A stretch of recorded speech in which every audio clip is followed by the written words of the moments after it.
I want to wrap up with your mindset framework around relationship. Over the last 7+ years, I've worked with a lot of couples. I've worked with a lot of divorced couples, Mm, and the and I've and I'm working with couples on the brink of divorce, in divorce, and one of the things that I struggle with, not sure if you do, or you definitely will, is when you're talking to, say, the wife, but the mhm, husband's not on the call, or vice mhm. versa. Talking to the husband, wife's not present. I have found it so difficult to win wife or win the spouse over if they're not present, at least on one or two of the calls, just so they can get to know me, see where we're going with this. Mhm. Where I'm going with it for you personally in your relationship, when it comes to how you guys do money, what works for you personally in this stage of life? And do you see it evolving in any kind of way where maybe there's a merge? Because I know you said you're engaged right now, so you're not married just Mhm. yet. Is the wedding this year? Next year. Next year? Awesome, awesome. Mhm. Congratulations on that. I'm praying for you both. It's a Thank wonderful you. experience. Uh, be present during the moment. It goes by Yeah. it goes by so fast. It's so annoying. I had so much fun during our wedding that it was like, dang, it just ended. Like I was like, no. Yeah. Yeah. Oh, that's good though. So it's awesome. Yeah. So be intentional. So to you, how do you operate money? What are some principles for your relationship? And then Mhm. if you're gonna share with others in your coaching practice, what have you seen to work really well? Either just picking up from other clients or you sharing what you do. Mhm. So I've talked about some of my fiance and I's how we handle our money. We, as of up until this point, it's been very separate. It will stay that way. People love to have opinion. Like this is hard. I don't mind talking about this whatsoever, but unfortunately, being a YouTuber, one big negative of it, and not to discourage anybody, but it's like having an opinion on YouTube is scary. You know, putting your opinion, your thoughts, what you do is Yeah. scary. You're never going to satisfy or please everybody. So whenever I talk about my relationship and finances, it's always somebody who freaks out, but this is what works for us. And I think that's the biggest thing is doing what works for you and your partner. And as long as you're having conversations about it and y'all are both on the same page, that's the goal. So for my fiance and I, we have always kept things very separate, and I like it that way. I am somebody who I do want to get married, but marriage has always scared me, to be honest. And losing any sort of control in my life is very scary. So to give my money in any sort of way to somebody else is intimidating. So we are going to continue to keep our finances separate.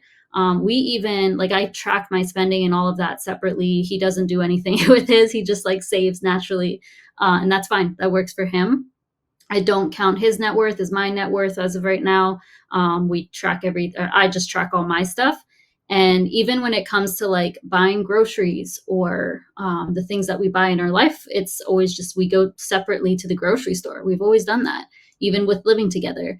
The house that I'm in is his. Some people freak out about this as well. I'm not on the mortgage or anything like that. I refuse to be on the mortgage until married. I think that's a very dangerous game to play. It's a mistake I've made in the past. I was co-signed on a car with my ex, and biggest financial mistake I've ever made. Not financially, like not money wise, but mentally. Don't recommend. So that's like a big no no for me. But people freak out about that. Like, oh, what if y'all break up? Who's going to give you the money? Like, this is the best position for me to be in my opinion. I could just leave if I wanted to. I'm not tied to a lease, nothing. Like I'll just lose the money. It's the same with renting an apartment. But that's aside the point. Going into our marriage, we are going to keep things separate. We are going to get a prenup that's happening in the next few months.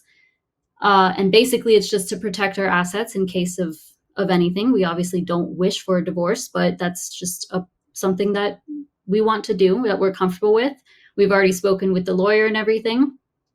Once we get married, we'll probably create a joint savings account, and maybe like a joint credit card so that we can put money toward it, like the same amount each month, pay the house, pay for food out, pay for travel, other bills that are shared. And that's going to be the extent of it. Everything else will remain separate. And we split things. Like we're fine with supporting each other. You know, if we go out to eat, sometimes he'll pay, sometimes I'll pay, or he'll give me some money for something, you know, but it's not off limits. That's just how we operate. So separate for the most part, a Yeah. little joint account once we're married. I like that you are getting on social media and sharing what works. Again, we're in a Mm-hmm. season now. We're in a season of life where there's all these traditional ways of doing things. Yeah. And we're living in a time where we now get to express other ideas that may seem non-traditional, unconventional, but are getting fantastic results. So Mm-hmm. the fact that you can share an opinion and say, look, maybe the combined money in your household, either one of you has to take leadership and be the authority in terms of tracking, or it has to be Mm-hmm. both. But you guys cannot compete against each other. This is a partnership. You can't compete. You have to lift each other up and see and want to see each other win. So you got to figure out who in the relationship is the entrepreneur, the academic, the analyzer, the planner, or the Me, spontaneous me, me, person. me. It's all Right? me. So it's like, and we have some similar things as well. Like again, like we're young, so it's like what you and I are doing is we're writing our own blueprint for a Hmm. successful life for whatever reasons, whether it's trauma, this happened to my mom, this happened to my dad, these things that Hmm. happen. You mentioned fears. So there's certain things there that drive you to say, I'm going to do this right Hmm. and I'm going to protect myself, not because I want something to fail. But if Yeah. the apocalypse Yep. is going to happen, if the power is going to go out, if a Hmm. hurricane's coming, I'm going to get impact windows, shutters. I'm going to have plenty of water. I'm going to have food and shelter. I'm going to have fire, lighters, flashlights, whatever I need, I think I need in an event like that, I'm going to have. And Hmm. guess what? If I never use it, great, Yeah. but it's there. I rather need it, right? I rather have it and not need it than need it and not have it Yeah.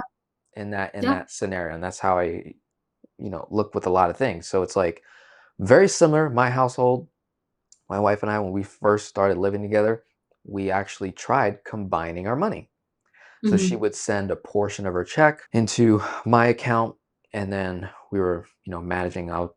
I'm the one that manages most of the, all the funds, all the investments. I tell her where to put the money and stuff Hmm. and guide her in that sense. But once she started contributing over 50% of her paycheck to my account that I was stewarding, for some reason, like it was hard for her to figure out how much she could play with, use. And then it was like she actually started just spending all that, Mm. the remaining of it. Hmm. And then she was like, eh, I'm seeing myself spend more money. I'm not being intentional. And so we were like, you know what? Although it might be efficient for my particular strategy for us to combine our income, it might make more sense for you to just manage everything you got coming in. Yeah. Once we made that switch, she literally is saving 50 plus percent of her check now. Wow. Where before it was not that number. Yeah. So it just it got more difficult with it. And then for me personally, this is just like my desire wanting to be a provider as a man, is I said, okay, here's what we're going to do. Here's what I would like to do. I want to start taking over some of your fixed expenses little by little. So Mm. I took over her student loan payment, the minimum one. Then Hmm. I took over her phone bill, took over the the dog subscription, the vet monthly subscription thing. You know, Hmm. slowly but surely taking over these fixed expenses. And then she has this freedom to, hey, when we go out grocery shopping, she'll pull out her card. It's on me. right? Kind of Yeah. thing. So it'd be fun. I'm like, okay. And then Get and I'm it? like, thank you. I feel like a princess, love it. And then she'll be like, okay, dinner's on me if we go out or something like that. So it's Uh-huh. like she's got this freedom to now spend more intentionally, but then she finds herself saving even more money, which benefits me no matter what. Like in Yeah. the overall portfolio of things, if you're saving more money because of this new system that we're doing, Mhm. I'm all for it. And we don't have to acquiesce to this traditional way where it's like you got to have a joint account and all the money has to be put in together. And honestly, as Yeah. a business owner, like it can be hard to track that. If you're like, wait a Yeah. second, I'm just more money coming in, blah, blah, blah, kind of Yeah. separate things. So yeah, we do things separate in terms of money, but when it comes to covering bills, I cover everything that's, Mhm. to provide, right? And then Okay. little by little to just challenge myself and to increase my income because my goal is to retire her by the end of next Mm. year. Oh, wow. And and so that means her walking away from a six-figure career as a lawyer. That's so cool. Um, so it's like, okay, that's my personal desire, and I'm taking over these expenses so that, okay, when she does eventually Mhm. stop, we're not reliant on that six-figure income, or she's not reliant on it because now we've been able to save and invest enough to cover that. So you got to figure out Yeah. what your style is, right? And what's going Mhm. to work best for the household. And I would also say someone's got to be the leader. It could be the Yeah. woman, could be the man.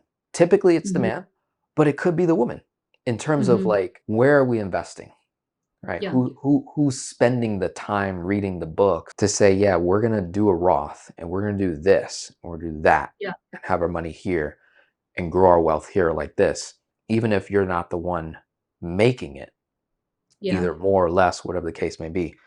Got to figure out who the leader is and who the support teammate is in that particular venture, and Yeah. then hey, if joint works, great. If it doesn't, don't feel bad. Like Yeah. Layla's doing separate, I do separate, Mhm. and then you get to just determine whether you're the man listening, you get to just decide whether you want to provide fully for your partner or not. Yeah. And then Yeah. nowadays, like I think it's quite a blessing. I'm pretty sure Sebastian, he's in a really good position where he's like, okay, I'm Mhm. not with a woman that just wants Yeah. to have me just, pay for everything.